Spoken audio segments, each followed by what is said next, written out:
You'll hear today from Mike Gionta, who's the president of the Newark Firefighters Union. You'll also hear from Eddie Paula, who's the vice president. He grew up with firefighter Akabu. You'll hear from Roger Terry, who's the uncle of Wayne Brooks Jr., Michael Johnson, who's a firefighter. Yes.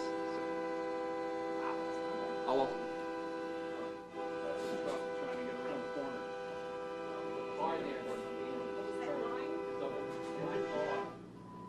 If you're parked anywhere on the corner, they might not be able to get around. Yeah, okay. It's not big. There's a white car. It's the white. It might be the white one. Yeah, it looks like a Subaru. Michael Johnson is with Ladder 4, and Captain Greg Meehan, who's also with Ladder 4. When they come up, I'll have them introduce themselves and spell their names for you as well. After each of them is done, we'll have time at the end to take questions. Again, we'll start in about 1 minute. Thank you for your patience this afternoon.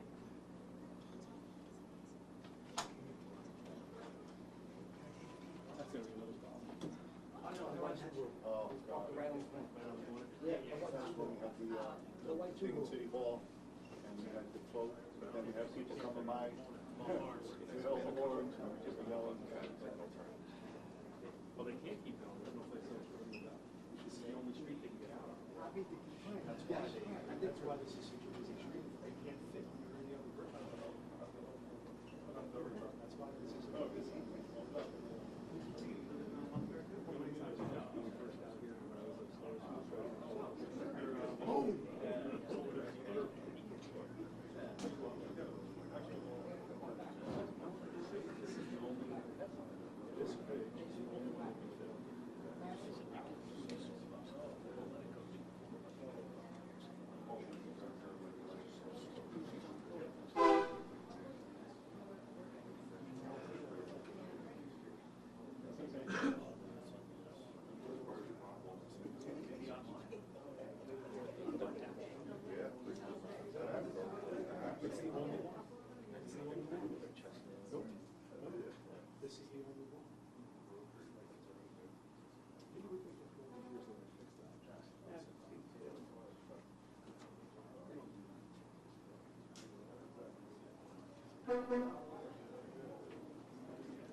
Yeah, it's right out.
Is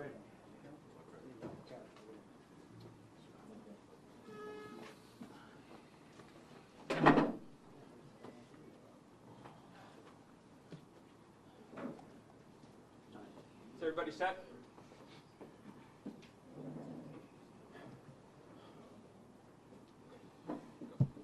Good afternoon, everyone. Thank you for coming down.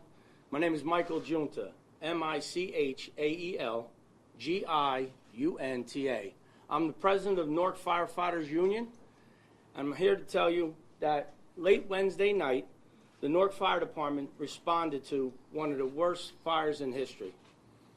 Sadly, two of our own firefighters, Augusto Augie Acabo and Wayne Bear Brooks Jr., battling the fire, succumbed to their injuries. They were dedicated public servants with combined 25 years for the Newark Fire Department. They were our colleagues, our friends, and our brother. Firefighting is a family. The Acabo family and the Brooks family are part of our family today and always will be forever. Line of duty deaths affect each and every one of us on a daily basis going forward. We're not here today to talk about the safety concerns of the Newark Fire Department. At a later date, we will discuss that. We're here to talk about our brothers, Augie and Bear, so we can remember them going forward for the rest of our lives. There will be a time that we will address safety concerns and the issues behind our brothers' deaths. But today, we have to focus on our brother Augie and our brother Wayne. So at the end, we'll take any kind of questions, but I want you to know that this union is focused on the families and what they're going through right now. And with that, I'd like to introduce my vice president and personal friend that grew up with Augie from a little child, Eddie Paulo. Good afternoon, everybody. Thank you for coming out. Thank you, as you can imagine, past 30 hours in this Newark firefighter family has been horrific. Everybody's dealing with the grief. Everybody's trying to get through this horrible time. I'm the vice president of Newark Firefighters Union. My name is Eddie Paulo, EDDIEPAULO. But today I'm not wearing that hat. Today I'm wearing this press conference is to bring some attention, to let you guys know a little bit about the Brooks family and a little bit about the Acabo family. I'm going to shed a little light on my personal friend Augie. Both of them were friends of mine, but Augie was a childhood friend of mine, and I'd like to take that mask off and just let you know a little bit about him, because the media's got a job to do and trying to find out as much as possible about both the fallen firefighters. And I can't help but to think about, I got a text message from somebody saying, be what you love the most about who has passed. And when I start thinking about Augie, I think that's almost impossible, because they don't make him like him. He was tough as nails and sweet beyond belief. Augie leaves behind two brothers, João Acabo, Johnny, and Captain Michael Acabo of the Clark Fire Police Department. Leaves behind two parents, Mr. and Mrs. Manuel and Maria Acabo. Leaves behind a sister-in-law, Marley Acabo. He leaves behind a nephew, which he adored, James Acabo. Augie was all about the family. Augie, you can find him at any family cookout, any family affair. He would do everything he can to attend. Augie was an amazing friend, an amazing colleague, and that guy that walked away from any drama. That guy that brought a light to any somber moment. I could tell you right now, if he was sitting in the room, He'd be telling everybody, just smile, everything's going to be all right. And that's the kind of guy Augie was. You know, in this profession, you Google the happiest jobs in the world, and and the fire department, firefighting, is going to be at the top of the list. And that's because of a thing called brotherhood. And that brotherhood and sisterhood that we've been experiencing, getting tremendous support calls from across the country, from the president to police departments, fire departments in New Jersey and across the country, showing that brotherhood, showing that support. That has helped me and our brothers and sisters keep going. And at a later date, we'll go on with more as to what happened. But today, we want to share some information about the Ackabu family and the Brooks family. Thank you. That's all I got. I'd like to introduce Uncle Roger Terry, who is the uncle of firefighter Wayne Brooks, Jr. Thank you.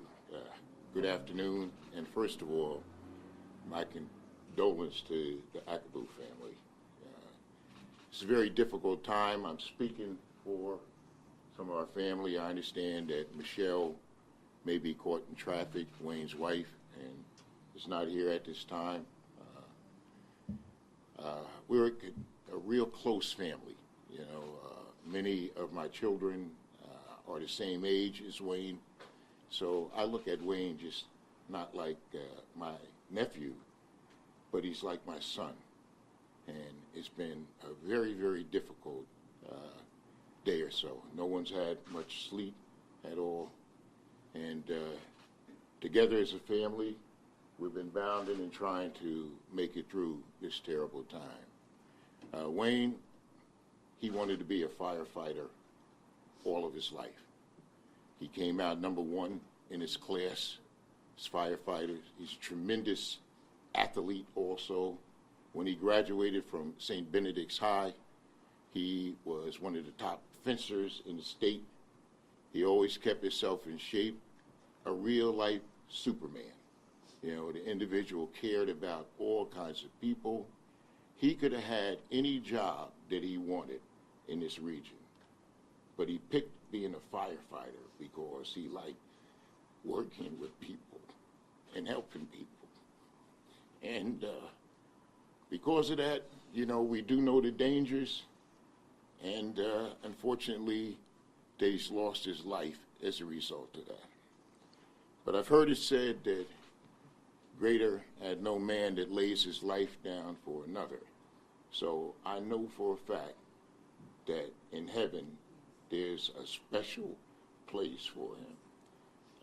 Our hearts are broken, but as I indicated, as a family, we'll keep on moving on.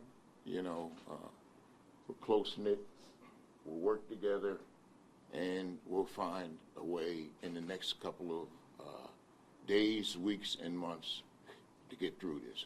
Please, I ask everyone out there to continue to pray for the families of these two young men. We need a lot of prayer and uplifting, and thank you very much.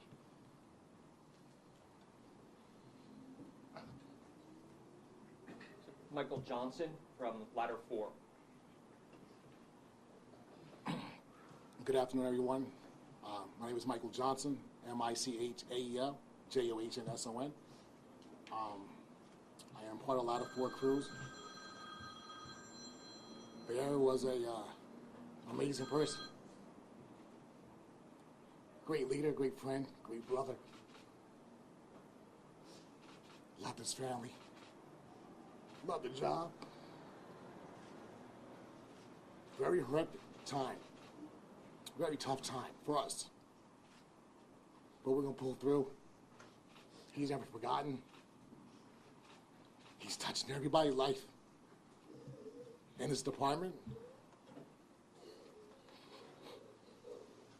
Amazing friend. Amazing brother. Excuse me for 1 second. Regain my bearing. He is a man's man. loved his wife, loved his kids. He loved the job more than anything. Respect his fellow man, respect the fellow woman who came on his job.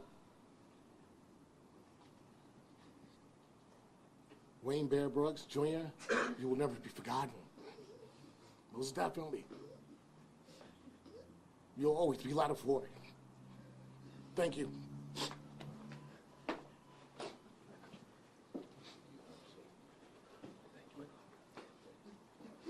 Captain Greg Meehan, also with Ladder 4. Hello.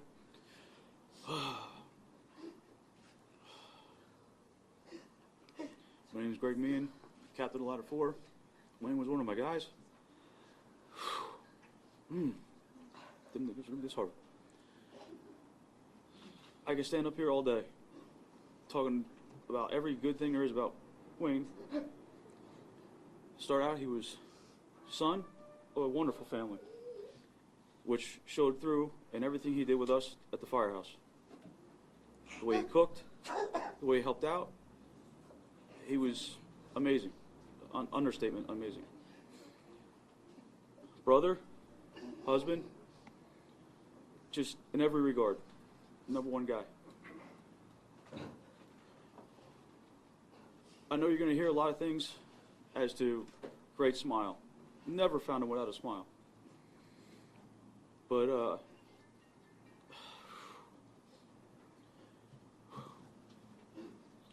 all I can say is Mike, Soto, Tony, the rest of our crew, his name will be on our minds for the rest of our lives. There's no point where we're not going to remember Bear.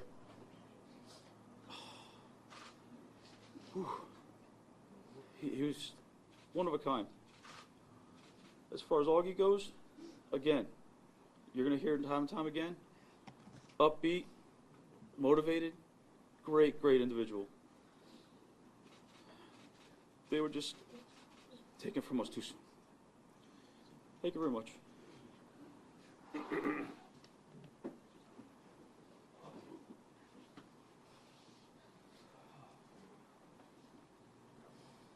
This is Carlos Enriquez, who is a cousin of firefighter Akabu.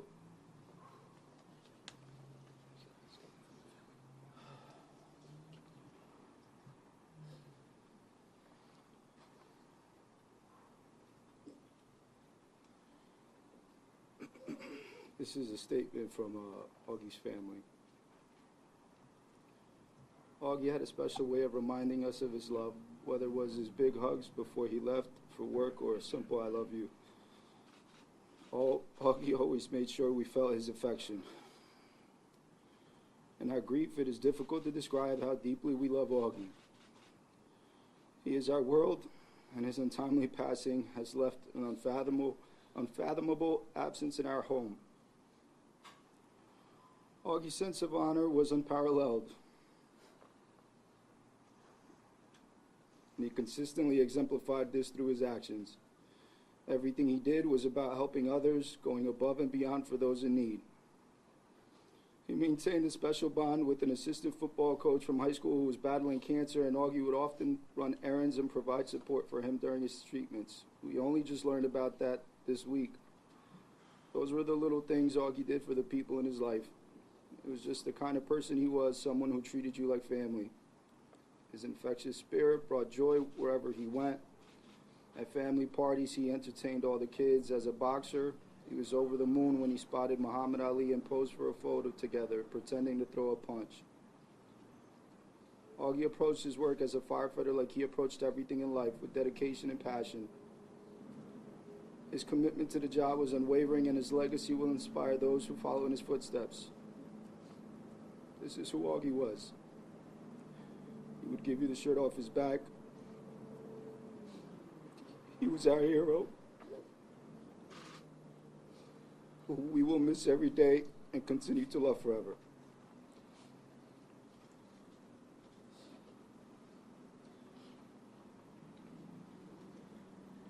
With that, we have some time for questions. I'd ask if you could just raise your hand, then identify yourself with your name and your outlet. I'd be happy to start.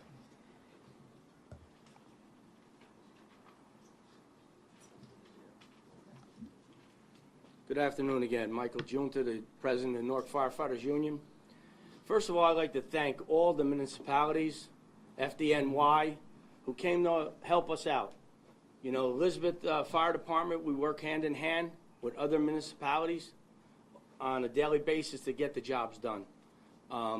As my Vice President Eddie said, we had Governor Murphy visit us, give us a call. We spoke to him personally. President Joe Biden gave us a call, wanted to know if we needed anything. That's the outreach that we've had over the last couple of days, and to help us through this tragedy.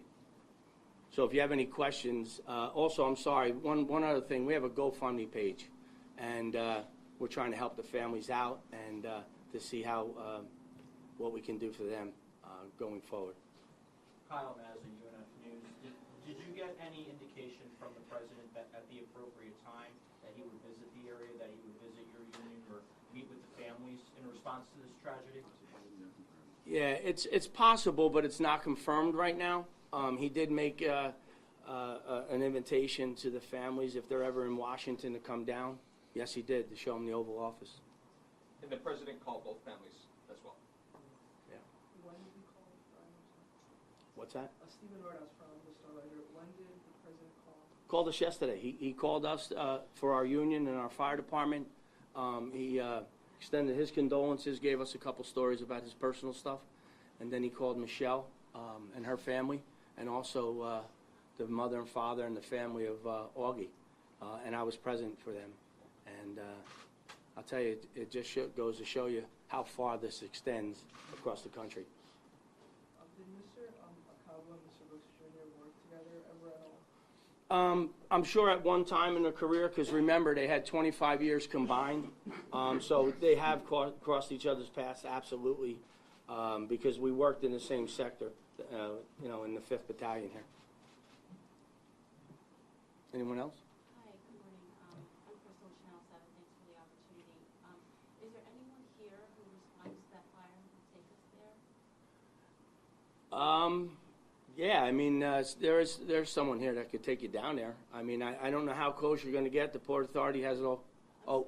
Oh, I just meant, like, emotionally, what it was like. I understand. You know, Down I don't, you know what, I'd rather focus on the families and what we're going through right now, rather than go through the events of what happened. At a later date, all that's going to be answered, because like you have questions, I got a lot of questions, and I want answers, okay? So that's going to happen in a later date, but for right now, let's really focus on the families and helping them get through things. There was just a big press conference down at the port where the U.S. Coast Guard, talked about the events and what happened like that. So let's leave that up to them for right now, and let's all help the families get through this. How many children did Mr. Brooks have? Mr. Brooks had 2 daughters, yeah, and Augie didn't have any children. Dedicated son, still lives in the same house. With his mother and father and his family. They talked about how dedicated Augie was to his family.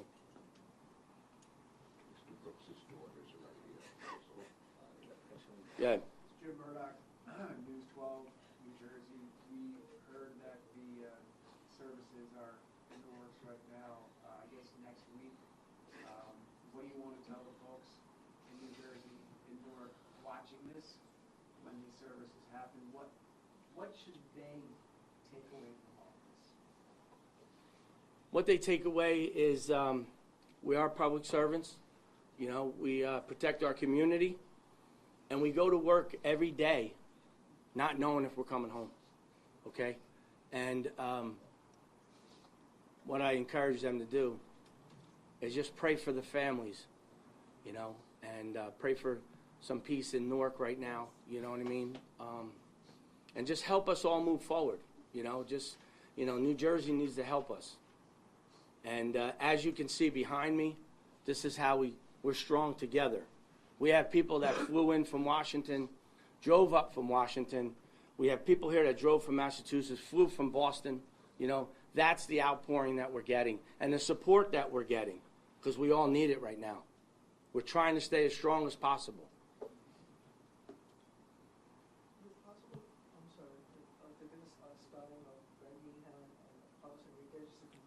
Sure. It's Captain Meehan, Greg, last name Meehan.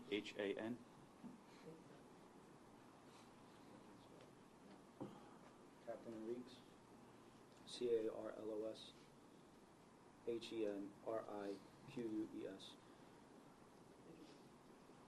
You had a question there? Yes, Matt Trudeau, Captain Newark. Understand, there are also some firefighters injured. Have they been released from the hospital at this point? Yes, all from the Newark Fire Department have been released. Okay, some minor injuries, but we did get a couple guys injured. I really can't speak about the Elizabeth guys. There was a couple guys that went to the hospital. I hear they're doing a lot better. So that's all I have on the injuries. If they are able to, will the daughters of Mr. Brooks be able to share a personal story or a recap of his life? Maybe at a later date. Right now, it's just too new. Okay, and we gave you this opportunity to try to let them go through their process. And that's why we wanted to get the word out about Augie, and give the reporters what they need. Okay. Doug Williams with CBS 2. Thank you all for being here. My condolences. You mentioned being public servants and going to work every day not knowing if you're coming home. Can you also talk about, despite the risks of this job, how rare the feeling is that you're feeling today and how rare it is to lose a firefighter in the line of duty?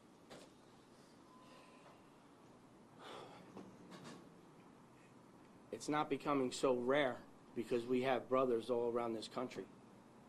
It's becoming real raw for me. I experienced it when I first came on in 2000. I'm a 24-year veteran, and when I first came on, Lawrence Webb Jr. was killed in a fire, and I was in the academy with his brother, and we experienced that from day one, and that was a bad feeling, Today is multiplied. This feeling I've never felt before in my life, what we're going through. Because I have 400 brothers and sisters in this department. And then the outpouring and the outreach that has contacted me. I'm overwhelmed with the phone calls. I can't even answer them until 12 o'clock at night. And I try to do my best to text everybody back, So it's getting hard. It really is getting hard, but we're working through it together.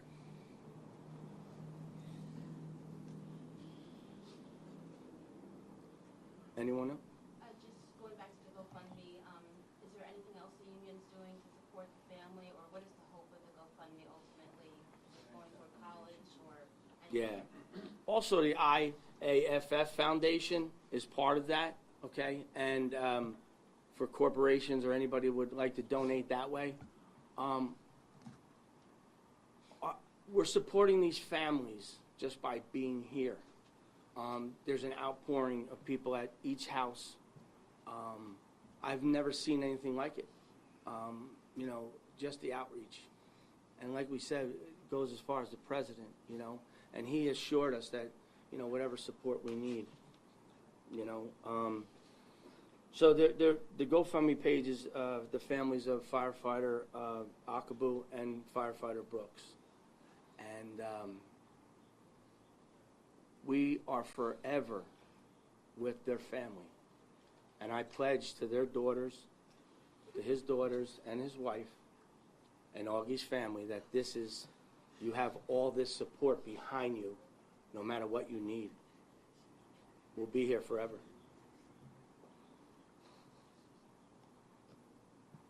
Anyone else?